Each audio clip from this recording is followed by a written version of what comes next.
আবার কি লিখছ? আজকে একটা লিখেছি। দেখি শুনি।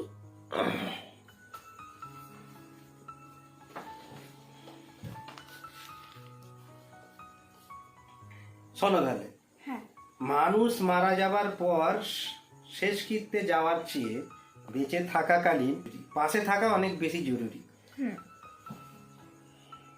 আমরা কি কখনো বেঁচে থাকা অবস্থায় কাউকে জিজ্ঞাসা করেছি তুমি কেমন আছো, বা আমি কি কোনোভাবে তোমাকে সাহায্য করতে পেরেছি?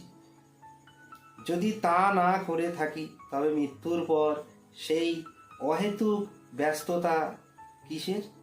মনে রাখবেন, মৃত্যুর পর শেষ শ্রদ্ধা জানানোর চেয়ে বেঁচে থাকতে কারোর পাশে দাঁড়ানোই হলো আসল সার্থকতা।